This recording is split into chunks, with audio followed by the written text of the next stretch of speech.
This PowerPoint is on standards-based report cards.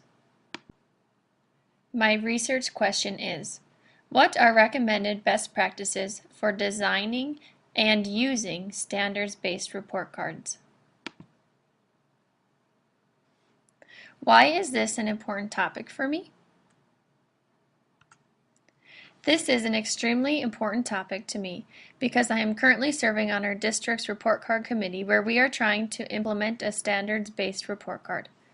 This committee has been working hard for 2 years now trying to create a report card that uses best practice and gives parents the information that is needed in a clear manner. I want to be a teacher leader and become knowledgeable in this area so I can help our district make sound decisions. It is critical that both students and teachers are aware of the expectations set before them. A standards-based report card forces teachers to use standard-based assessments. I believe that using standards-based assessments in the classroom help teachers begin with the end in mind. We are accountable for being prepared for our students and knowing what our expectations of them will be. Also, our students will know the teacher's goals and expectations. I believe we need to be data-driven and make sure all students are provided the specific intervention or enrichment they need. With standards-based assessments, we are able to see exactly what each student's strengths and weaknesses are and address them individually.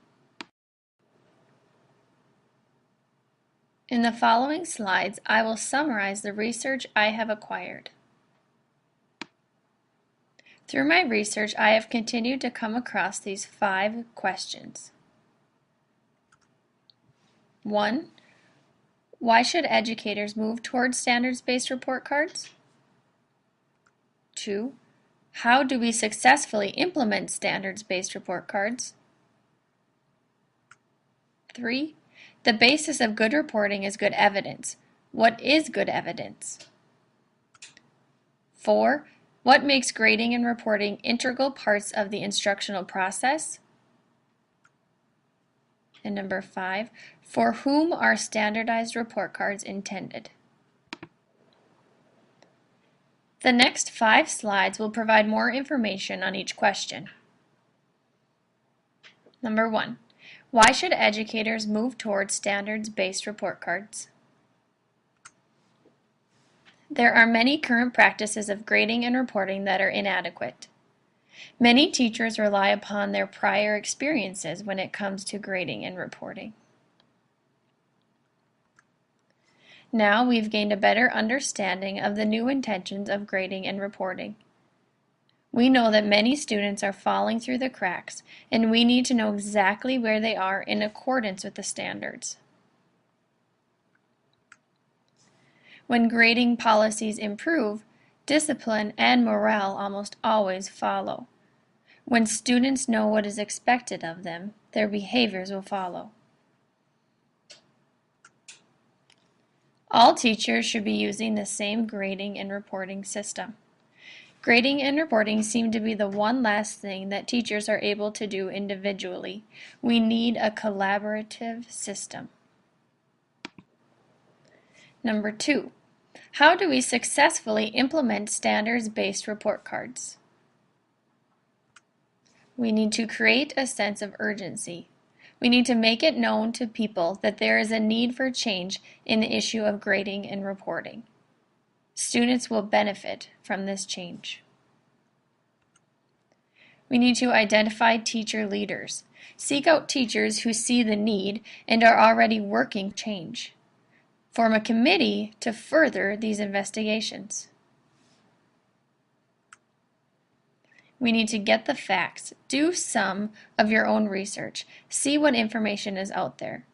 We need to make sure that we are making decisions based on evidence and not opinions. And reassure parents, students, and teachers that certain things will not change. Be honest that things will be different, but it may just be a new way of looking at data. Number 3, the basis of good reporting is good evidence. What is good evidence? In order for us to provide parents with useful information, we need to acquire that accurate information from our students. Teachers need to have clearly defined goals or essential learner outcomes in each subject for their students. Teachers need to have common formative assessments to identify when mastery has been met. The data for report cards need to come from the data-driven instructional processes in our classrooms. Number 4. What makes grading and reporting integral parts of the instructional process? Teachers have the information needed to drive individual instruction for each student. We know exactly where each student is. If more time is needed on a skill, it will be provided for them. Students know what is expected of them.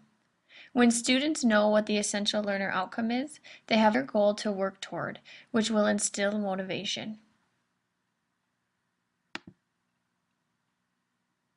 Number 5.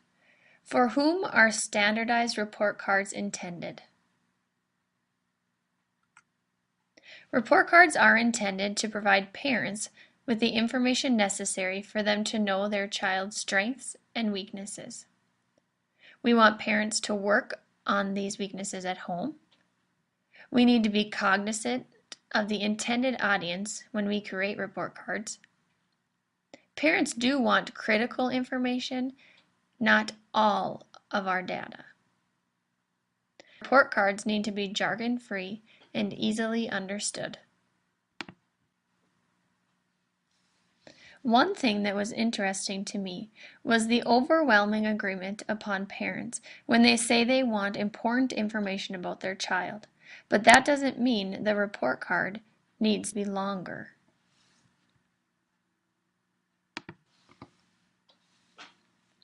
Another point of interest to me is that with standards-based assessments, students aren't able to slip through any longer. Teachers have the data needed to implement needed interventions throughout the entire year. Thank you for viewing my slideshow. I look forward to researching more on this topic and formulating a research paper.